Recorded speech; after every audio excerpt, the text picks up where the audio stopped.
Hello and welcome back to my YouTube channel पहेलियाँ। Anglo Saxon अदब की नुमाया सिन्फ पहेलियाँ हैं जिनको नज्म नसर के बैन बैन रखना मुनासिब मालूम होता है। ये पहेलियाँ अजीब चीज़ हैं। इनमें से कुछ महज जुमले हैं, कुछ पूरे पूरे बयान है और कुछ मुकम्मल नज़में हैं। हर किस्म के जानवर, अजसामे फल की, फ़नून, हथियार, बाजे, कपड़े और दीगर रोज़मर्रा के इस्तेमाल की चीज़ें, गरज दुनिया की हर चीज़ इसके मौज़ूआत में हैं। कुछ पहेलियाँ ग़िनाई नज़में हैं, जैसे आंधी या हवा की पहेली, जिसमें पहले आंधी को खुदा के हुक्म से बंधा हुआ दिखाया गया है, फिर आज़ाद होकर समंदर के पानी को मत्ते हुए पेश किया गया है। ये नज़म जदीद कारी के जहन में शैले की ode to the west wind की याद दिलाती है। एक हद तक ये पहेलियाँ तमाम एंग्लो सैक्सन अदब में सबसे ज़्यादा दिलचस्प और ज़ोरदार हैं। एंग्लो सैक्सन अदब में नसर भी काफ़ी अहमियत रखती है। कलीसाई आलिमों ने लातीनी में तसानीफ छोड़ी हैं जो इब्तिदाई दौर से ताल्लुक़ रखती हैं। कुछ अरसे के बाद लातीनी को कौमी ज़बान में तर्जुमा करने की तहरीक शुरू हो गई। इस सिलसिले में बादशाह अल्फ्रेड द ग्रेट की हस्ती बहुत अहम है। अपने को मुल्क में सबसे ज़्यादा ताकतवर बनाने के लिए भी उसने अपनी कौम के कल्चर की तरफ तवज्जो दी।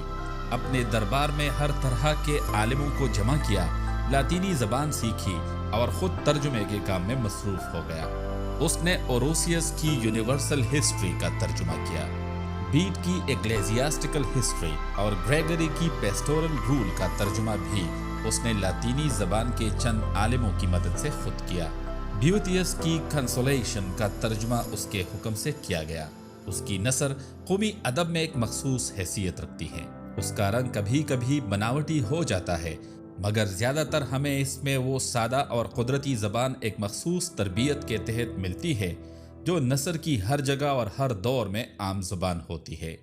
901 ईस्वी में अल्फ्रेड के दौर के खात्मे के साथ अदब की तरक्की भी रुक गई। फिर जब खानकाहों की इस्लाह का दौर आया और सेंट बेनेडिक्ट के अहकाम का दौरा हुआ, तो मजहब को अवाम तक पहुंचाने के लिए नसर को जरिया बनाया गया।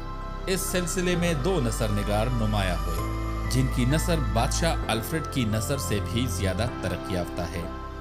एल्फ्रिक की तसनीफ ह्यूमैनिटीज़ की नसर शायराना अनासर रखती हैं, मगर इसको पढ़कर ये महसूस होता है कि जैसे कोई पादरी आम लोगों को समझाने के लिए लिख रहा है।